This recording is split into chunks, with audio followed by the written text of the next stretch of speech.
கல்கியின் சிவகாமியின் சபதம்.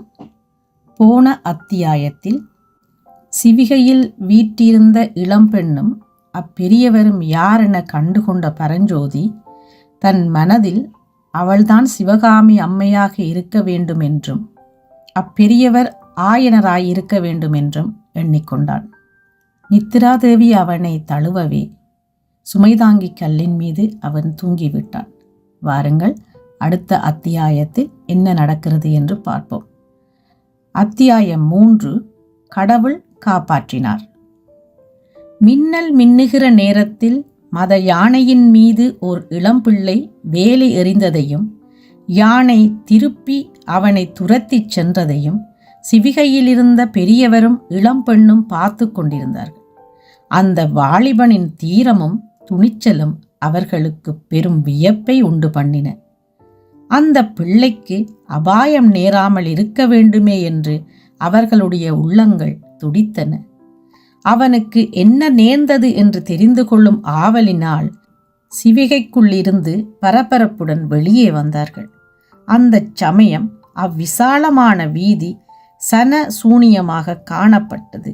ஓர் ஈ காக்கை அங்கே கிடையாது.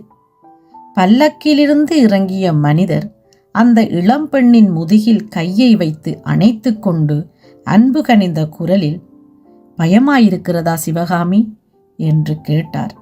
இல்லவே இல்லை அப்பா, பயமில்லை என்றாள் சிவகாமி. பிறகு அவள், நல்ல சமயத்தில் அந்த வாலிபன் மட்டும் வந்து யானையை திருப்பியிராவிட்டால் நம்முடைய கதி என்னவாகியிருக்கும் என்றாள். பல்லக்கு சுக்கு நூறாயிருக்கும் என்றார் தந்தை. ஐயோ என்றாள் அந்த இளம்பெண். அதற்காகத்தான் சிவிகையை கீழே வைத்துவிட்டு சிவிகை தூக்கிகளை ஓட்டமெடுக்கச் சொன்னேன். நாமும் பக்கத்து வீட்டுக்குள் ஓடி தப்பியிருக்கலாம். ஆனாலும் வந்த அபாயம் பெரிதுதான் என்றார் பெரியவர். நாலாபுறமும் சிதறி ஓடிய சனங்கள் கொஞ்ச நேரத்துக்கெல்லாம் ஒவ்வொருவராக திரும்பி வர ஆரம்பித்தார்கள். வந்தவர்கள் எல்லாரும் அங்கு நிகழ்ந்தவைகளை பற்றி ஏக காலத்தில் பேச ஆரம்பிக்கவே சற்று முன் நிசப்தம் குடிகொண்டிருந்த இடத்தில் கலகல என்று பேச்சொலி எழுந்தது. ஆகா, ஆயனரும் அவர் மகளும் அல்லவா, நல்ல வேளையாக போயிற்று, கடவுள்தான் காப்பாற்றினார் என்று ஜனங்கள் பலவாறாக பேசிக்கொண்டு நின்றார்கள். கடவுள் காப்பாற்றினார் என்றாலும் அவர் அந்த வீர வாலிபனுடைய உருவத்தில் வந்தல்லவா காப்பாற்றினார். அந்த பிள்ளை யாராயிருக்கும், அவனுடைய கதி என்னவாயிற்று? இதை பற்றித்தான் ஆயனரும் அவருடைய மகளும் எண்ணமிட்டு கொண்டிருந்தார்கள். ஆனால் அந்த இளம் பிள்ளையை பற்றி அவர்களுக்கு தகவல் தெரிவிக்க கூடியவர்கள் யாரும் இல்லை. ஆயனர் யானை கடைசியாக நின்ற இடத்தின் அருகே சென்றார். அங்கே யானையின் காலில் மிதிப்பட்டு முறிந்து கிடந்த வேலை கையில் எடுத்து கொண்டார். இன்னும் சற்று தூரத்தில் அவிழ்ந்து கிடந்த மூட்டையை அவர் கட்டி எடுத்து கொண்டு திரும்பி சிவிகை அண்டை வந்தார். சிவகாமி அந்த முறிந்த வேலை வாங்கி வியப்புடன் நோக்கினார்.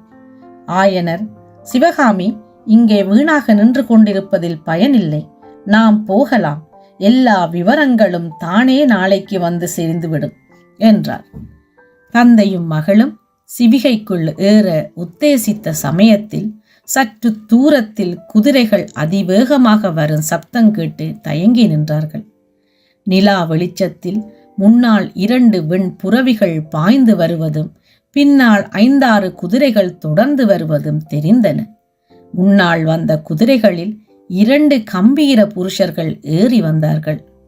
அவர்களைத் தொடர்ந்து குதிரைகளின் மீது வேல் பிடித்த வீரர்கள் காணப்பட்டனர். குதிரைகள் சிவிகைக்கு பக்கத்தில் வந்து நின்றதும் சனங்கள் பயபக்தியுடன் சிறிது விலகிக் கொண்டார்கள். மகேந்திர மகா பல்லவர் வாழ்க, திரிபுவன சக்கரவர்த்தி வாழ்க, குணபுர மகாராஜா வாழ்க, குமார சக்கரவர்த்தி மாமல்லர் வாழ்க என்ற கோஷங்கள் நாட்புறமும் எழுந்தன. வெண்புறவிகளில் முன்னால் வந்தவர்கள் மகேந்திர சக்கரவர்த்தியும் அவருடைய ஏக புதல்வர் நரசிம்ம பல்லவருந்தான் என்பதை ஆயனரும் சிவகாமியும் உணர்ந்ததும் அவர்களுக்கு பெரிதும் வியப்பு உண்டாயிற்று.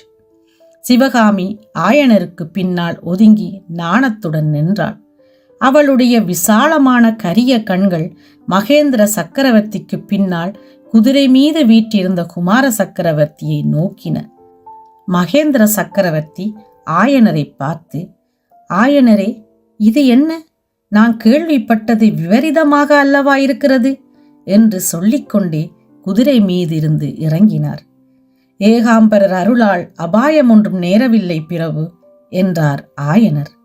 சிவகாமி ரொம்பவும் பயந்து போய்விட்டாளா என்று சக்கரவர்த்தி கேட்டார். சிவகாமி பயப்படவில்லை, இதையெல்லாம் அவள் ஏதோ வேடிக்கை என்று எண்ணிக்கொண்டிருக்கிறாள் என்று ஆயனர் கூறி அன்பு நிறைந்த கண்களால் தனக்கு பின்னால் அடக்கத்துடன் நின்ற சிவகாமியை பார்த்தார். அப்போது சக்கரவர்த்தியும் அவளை பரிவுடன் நோக்கி, சிவகாமி, ஏன் தலைகுனிந்து கொண்டிருக்கிறாய்? அரங்கேற்றத்தின் போது நடுவில் போய்விட்டேனே என்று என் பேரில் மனஸ்தாபமா என்றார். சிவகாமியின் முகத்தில் நாணத்துடன் கூடிய புன்னகை மலர்ந்தது. அவள் மௌனமாயிருந்தாள். அப்போது ஆயனர், பல்லவேந்திரா, சிவகாமிக்கு அவ்வளவு தெரியாதா? ஏதோ மிகவும் முக்கியமான காரியம் ஆதலால் தான் தாங்கள் நடுவில் எழுந்து போயிருக்க வேண்டுமென்று என்றார். ஆமாம் ஆயனரே, ரொம்பவும் முக்கியமான காரியம்தான். எல்லாம் பிறகு விவரமாக சொல்லுகிறேன். மந்திராலோசனை முடிந்து வெளியில் வந்ததும் உங்களை பற்றி விசாரித்தேன். நீங்கள் புறப்பட்டு விட்டதாக தெரிந்தது. ஏன் இவ்வளவு அவசரமாக கிளம்பினீர்கள் என்று சக்கரவர்த்தி கேட்டார். ராத்திரி வீடு போய் சேர்ந்தால்தானே காலையில் என் வேலையை தொடங்கலாம். ஒரு நாள் என்றால் ஒரு நாள் வீணாக போக வேண்டாம் என்றுதான் இன்றே புறப்பட்டேன் பிரபு. ஆமாம், உமது தெய்வீக சிற்பக்கலையை கைவிட்டு விட்டு உம்மால் ஒரு நாள் கூட இருக்க முடியாதுதான். இப்போதும் ராத்திரியே போவதாகத்தான் உத்தேசமா? ஆம் பல்லவேந்திரா, பட்ட பகலைப் போல் நிலா எரிகிறது. இரவு போய்விடுவதே சௌகரியம்.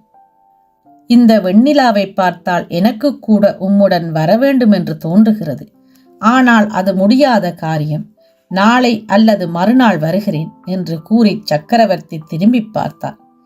அப்போது சக்கரவர்த்திக்கு பின்னால் இன்னொரு வெண் புரவியில் மேலிருந்த நரசிம்மவர்மர் வெகு லாவகத்துடன் குதிரை மேலிருந்து கீழே குதித்து சக்கரவர்த்தியின் பக்கத்தில் வந்து, அப்பா, யானையின் மீது வேலெறிந்த வாலிபனை பற்றி விசாரிக்கவில்லையே என்று கூறிவிட்டு ஆயனரை பார்த்து, அந்த வாலிபன் யார்? அவன் எங்கே சென்றான்? உங்களுக்கு ஏதாவது தெரியுமா என்று கேட்டார். அதுதான் தெரியவில்லை. வேலை எறிந்ததும் அவன் மின்னலைப் போல் மறைந்து விட்டான். ஆனால் அப்படி மறைந்ததனாலேயே உயிர் தப்பி பிழைத்தான். தேசாந்தரம் வந்த பிள்ளையாக தோன்றியது என்றார் ஆயனர். குமார சக்கரவர்த்தி ஆயனருடன் பேசிக்கொண்டிருக்கையில் அவருடைய கண்கள் மட்டும் ஆயனருக்கு பின்னால் இருந்த சிவகாமியின் மீது நின்றன. நரசிம்மவர்மர் சற்று தூரத்தில் குதிரை மீதிருந்த போது அவரை ஏறிட்டு தீவிர நோக்குடன் பார்த்த சிவகாமியோ இப்போது அவர் பக்கமே பார்க்காமல் பூமியை பார்த்து கொண்டிருந்தாள். தரையில் அவள் அருகில் சற்று முன்னால் அவள் கையில் இருந்து நழுவிய முறிந்த வேல் கிடந்தது. அதை பார்த்த நரசிம்மவர்மர், சிவகாமி, இது என்ன என்று கேட்டுக்கொண்டே அவள் அருகில் சென்றார். சிவகாமி சிறிது பின்வாங்கி முறிந்த வேலை தரையில் இருந்து எடுத்து அவர் பக்கம் நீட்டினாள். அதை நரசிம்மவர்மர் வாங்கி கொண்ட போது அவருடைய கைவிரல்கள் சிவகாமியின் விரல்களை தீண்டியிருக்க வேண்டும். தேள் கொட்டியவர்களைப் போல் அவர்கள் அவசரமாக விலகி கொண்டதிலிருந்து அதை ஊகிக்க கூடியதாயிருந்தது. நரசிம்மவர்மர் தன் தேகத்தில் ஏற்பட்ட படபடப்பை ஒருவாறு சமாளித்து அடக்கி கொண்டு ஆயனரை பார்த்து, உங்களை மத யானையின் கோபத்திலிருந்து காப்பாற்றியது இந்த வேல்தானே ஆயனரே என்று கேட்டார்.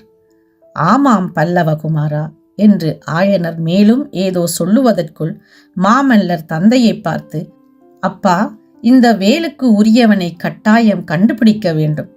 அவன் நல்ல சமயத்தில் இத்தகைய வீரச் செயலை புரிந்திராவிட்டால் பல்லவ சாம்ராஜ்யத்தின் மகா சிப்பியை அல்லவா இந்நேரம் இழந்திருப்போம் என்றார். அதற்கு சக்கரவர்த்தி, மகா சிற்பியை மட்டும்தானா? பல்லவ சாம்ராஜ்யத்தின் தலை சிறந்த கலைவாணியை இழந்திருப்போம். அந்த வீரனை கண்டுபிடிக்க வேண்டியது அவசியம்தான். இவர்கள் இப்போது புறப்பட்டு செல்லட்டும். ஏற்கனவே நேரமாகிவிட்டது. என்று சொல்லிவிட்டு சிவகாமியை பார்த்து, குழந்தாய், உன்னுடைய ஆட்டம் இன்று அற்புதமாயிருந்தது. முழுமையும் பார்க்கத்தான் முடியாமல் போயிற்று என்றார். பின்னர் அவள் தந்தையை நோக்கி, ஆயனரே, உம்முடன் பேச வேண்டிய விஷயங்கள் எத்தனையோ இருக்கின்றன. சீக்கிரத்தில் மாமல்லபுரம் வருகிறேன். இப்போது ஜாக்கிரதையாய் போய்ச் சேருங்கள் என்று சொன்னார். அங்கே தாம் நிற்கும் வரையில் ஆயனரும் அவர் மகளும் பல்லக்கில் ஏறமாட்டார்கள் என்பதை அறிந்த சக்கரவர்த்தி விரைந்து சென்று குதிரையின் மேல் ஏறினார். நரசிம்மவர்மரும் தம் குதிரை மீது ஏறிக்கொண்டார்.